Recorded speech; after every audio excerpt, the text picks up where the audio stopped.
नमस्कार। श्री कृष्ण गौशाला कनीना में सर समाज की एक महापंचायत बुलाई गई, जिसमें कि नगर पालिका द्वारा गोचर भूमि पर खेल स्टेडियम को लेकर चर्चाएं हुई। तो क्या कुछ फैसले लिए गए, आइए जानकारी लेते हैं इस बारे में प्रधान जी से और आए हुए लोगों से। जी भगत सिंह जी, आप श्री कृष्ण गौशाला कनीना के प्रधान हैं। आज की जो महापंचायत हुई है, किस बारे में हुई है, क्या कुछ फैसले हुए हैं, उसके बारे में थोड़ा बताओ। सर जी, आपका श्री कृष्ण गौशाला में पहुंचने पर स्वागत है हरियाणा न्यूज़ का। आज की जो हमारी कस्बे की मीटिंग थी और जो पड़ोसी गांवों के जो थे, जो गौशाला के सेवक हैं, वो सभी वो आए हुए थे जो गौशाला में सहयोग करते हैं। जी। उस पर यही मंथन था, भाई गौशाला के लिए, गो हित में, नस्ल संवर्धन के लिए हम अच्छी व्यवस्था कैसे करें। मेरा ये विचार था कि मैं अपना इस्तीफा दूर, किसी जो बुजुर्ग है उसको प्रधान बना दिया जाए। मेरा थोड़ा बिजनेस है, उसमें मेरे को टाइम नहीं मिलता, इसलिए मैंने वो सब बुलाए रखी थी। तो उसमें गांव वालों ने, पड़ोसी कस्बे के जो पड़ोसी गांव वाले हैं, उन सभी ने इस बार मेरी आग्रह को नहीं माना और उन्होंने यही कहा भी सोच समझ आप रहोगे, अभी नहीं। दूसरा, जो हमारे सामने श्री कृष्ण गौशाला की गोचर भूमि है, उसके बारे में हमारे यहाँ मीटिंग थी। भाई उसमें स्टेडियम के लिए लोगों का था, तो हमने कहा स्टेडियम गौशाला जो भूमि है जिसमें हरा चारा बोया उसमें बनाया जाए, पूर्व दिशा में लास्ट में जो जमीन है उसमें बना दिया जाए, अच्छी बात है। स्टेडियम गौशाला की भूमि में ही क्यों? देखो जी, और कहीं कोई स्टेबल जगह नहीं दिख रही म्यूनसिपल कमेटी को, तो हमारा बस म्यूनसिपल कमेटी से यही आग्रह, प्रधान चेयरमैन से, अब पीछे जितनी जगह चाहिए 5 किला 7 किला वो उसमें बना दिया जाए।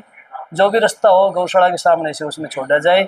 और जो गौशाला के ट्यूबवेल बने हुए हैं, 2-2 ट्यूबवेल बने हुए हैं, बड़ा एक थोड़े का गोडाउन बना हुआ है, एमपी कोटे से बड़ा शेड हॉल बना हुआ है, आरपीएस ग्रुप द्वारा बड़ा एक हॉल बनाया हुआ है, म्यूनसिपल कमेटी द्वारा शौचालय बनाया हुआ है, आईएएस अधिकारी द्वारा जो ट्यूबवेल है उसका उद्घाटन किया हुआ है, और उसमें पाइप लाइन दबा के स्प्रिंकलर चलते हैं हमारे। और हमारी जो 30 एकड़ भूमि है उसमें आज भी 6-6 फुट का हरा बाजरा खड़ा है, ज्वार खड़ी है।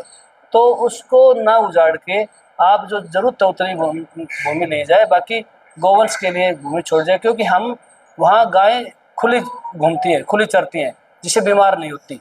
तो इसलिए हमारा म्यूनसिपल कमेटी के चेयरमैन से यही आग्रह है, भाई बाकी का आप प्रस्ताव गौशाला से कर दिया जाए, जो कि हमें पीछे भी म्यूनसिपल कमेटी ने नोटिस दिया था। अब आपने म्यूनसिपल कमेटी की जगह में तार बाड़ कर दिया, हमने यही आग्रह किया कि पहले से ही तार बाड़ इस भूमि के किए हुए हैं, और 23 साल से इस भूमि में गोचर चारा उगाया जा रहा है। और जो ट्यूबवेल बने हुए हैं, जो शेड बड़ा बना हुआ है तूड़े का, हमारे नंदी का आश्रय बना है जिसमें नंदी घूम रहे हैं, खोर बनी हुई है, पानी खेल बनी हुई है। और इसलिए आप इसको, आप ये ना सोचो ये नाम नहीं है, नाम किसी कारण से नहीं है, ये सारी गोचर भूमि है, इसमें सभी गांव की पूरी सहमति से गांव ने ये खोली थी। गांव की एक समस्या थी, गाय खुली घूमती थी तो खेतों में नहीं होने देती थी फसल, और उस समस्या को खत्म करने के लिए गौशाला के नाम से गौशाला खोली गई थी। तो आप इस भूमि को, आपसे हाथ जोड़े प्रार्थना, इस भूमि को ना लेके और कोई भी मिले, इस भूमि का प्रस्ताव कर दे, और स्टेडियम आपकी इच्छा है तो यहाँ बना दे, गौशाला कोई एतराज नहीं। गौशाला के नीचे कितनी भूमि आती है? गौशाला के नीचे हमारे 8 एकड़ तो वैसे जो हमने ये बना रखी है तो है ही। इसमें जो 3 शेड हैं, जो हम इसमें नस्ल संवर्धन पे काम करे हैं, तो नंदी हमारे पास 700 तो नंदी हैं जी, जो अलग से वाड़े में रहते हैं, और जो गाय हैं वो अलग से है, छोटे बाच्छे हैं वो अलग से है, छोटी अच्छी अच्छी नस्ल की बाच्छे तैयार करे हैं। हमें 5 नंदी ले गए यहाँ, नस्ल 7 थार पारकर, साहिवाल अलग, हरियाणा नस्ल के अलग, तो उनके लिए सब अलग अलग। शाम को सभी खुले में जाते हैं, 2 घंटा ही हम चारे के लिए खोर पे होते हैं, 2 घंटे के बाद फिर जाते हैं। अलग अलग साफ सफाई रही, इसलिए उनका अलग अलग, सबका अलग अलग वो बना, 20-20 गाय का छोटा छोटा वो बनाया गया है। भाई इस पे बहुत अच्छी व्यवस्था दी गई हमें। हम तो ये कहते हैं कभी भी कोई अधिकारी आए, नेता आए, हमारी गौशाला में आए और गौशाला का सर्वे करे और देखे, लगे भी हरियाणा में 1 नंबर के कोई प्राइवेट डेयरी फार्म है या ये एक गांव की बनाई हुई गौशाला है। कुल टोटल कितने गोवंश होंगे हमारे पास 1400, 1450 गोवंश है मैक्सिमम, और दिल्ली के गांव से एक दो छोटे बादशाह वगैरह, गाय वगैरह जो आते रहते हैं। जी, पंचायत के दौरान कुछ नाम लिए गए जिनका कह रहे थे कि आरटीआई वगैरह लगाई है, क्या कुछ मुद्दा है वो कुछ लोगों ने ऐसे ही छोटी सोच के तहत वो दस्तक करके फर्जी डाले, तो उन लोगों ने आके बताया है कि हमने कोई गौशाला के प्रति ना कोई आरटीआई मांगी, ना कोई नोटिस भेजा। ये सब कोई शरारती तत्व है जिसने अपना जुट्ठा हमारा नाम डाल के, एड्रेस डाल के गौशाला में भेज दी गई। तो सारे गाँव के जो बैठे थे यही था भाई, गौशाला में इस तरह की चीज़ हमें पूरी साल में जो जो बाहर से चंदा आया, जो सरकार से ग्रांट आई, जो गौशाला के लिए हमने चारा इकट्ठा किया, जो हम साधन ले आए, और ये सब चीज़ हमें हर महीने हमारी कार्यकारिणी मीटिंग होती है, हर सप्ताह मीटिंग होती है, और सारा लेखा जोखा हम गौशाला ग्रुप उस पर डालते हैं।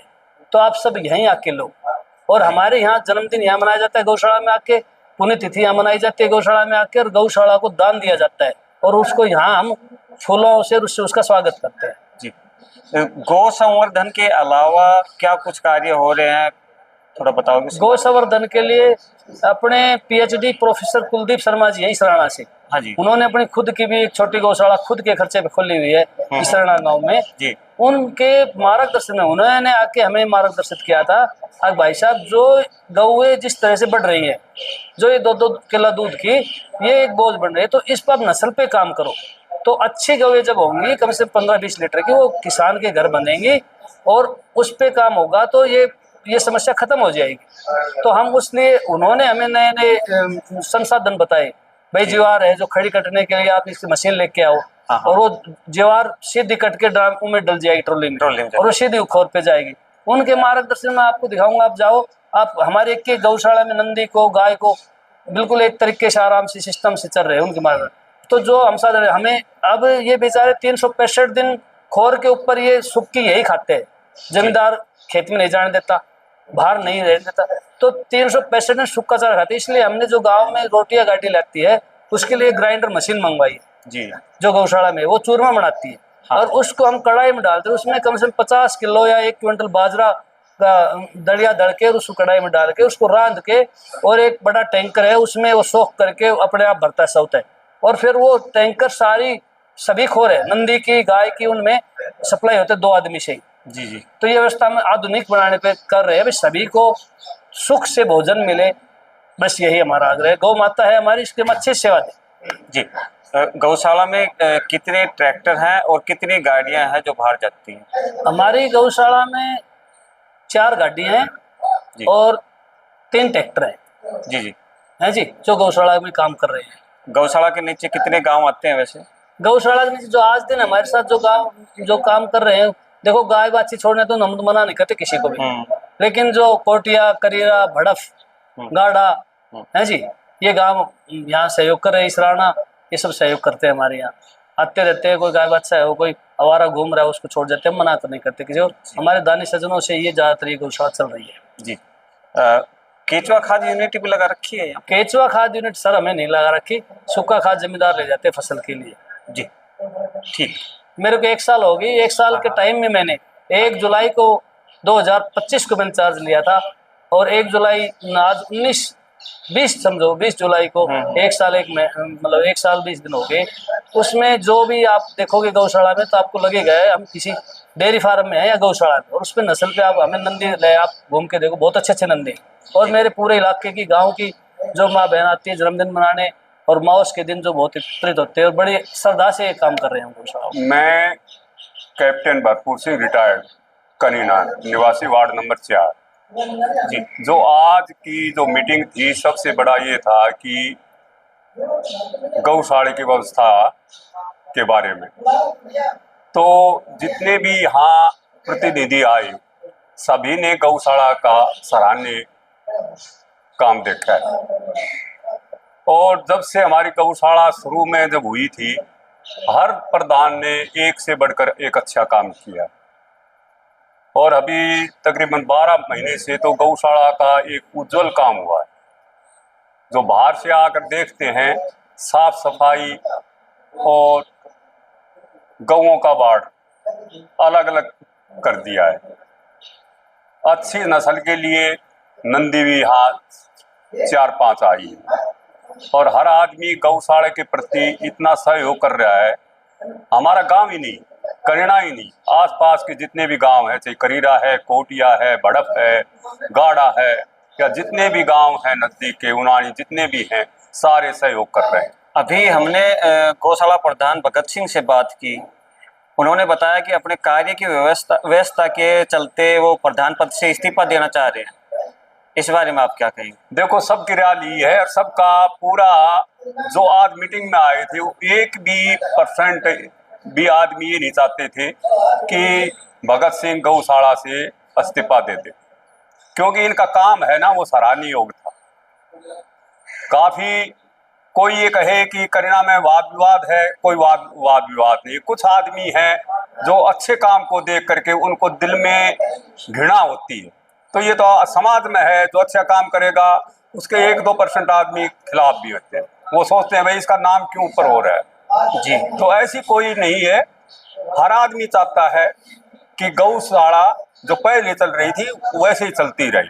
और आज पूरे गांव के आदमी, जितने मैक्सिमम आदमी आए थे, उनकी सबकी यही थी भाई प्रधान भगत सिंह ही रहे।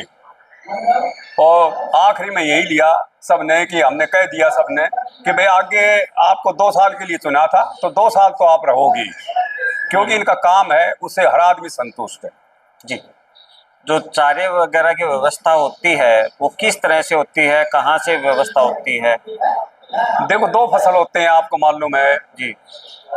एक 60 की कह दो, 20 की कह दो, रबी जिसमें और खरीफ की दोनों हैं। हाँ, जिसमें कड़बी आती है, एक होती है जैसे तूड़ आता है जी। उस टाइम यहाँ से अलग अलग बांट दिए जाते हैं।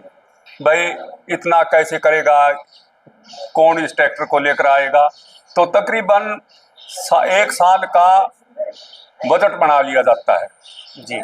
और हमारे पास रखने के लिए जगह भी है, खुला नहीं है, तीन लगी हुई है, तो वो सेफ्टी से रखी जाती है, तो इसमें कोई दिक्कत नहीं। हरा चारा के लिए हमारी गोचर भूमि है और उसी पे था कि भाई उस गोचर भूमि पे स्टेडियम बनाए। स्टेडियम के लिए हमारे गांव का कोई इतराज नहीं है, स्टेडियम बनाओ, बाकी काफी जगह है उस साइड में बना लो, लेकिन गोचर भूमि है उसको खराब मत करो। अगर गोचर भूमि को खराब करोगे तो हमें हरा चारा के लिए दिक्कत आएगी। नवीन जी, चाहे राजनीति हो या सामाजिक मुद्दे हो, आप बढ़ चढ़ के हिस्सा लेते हैं, अपनी पक्ष रखते हैं।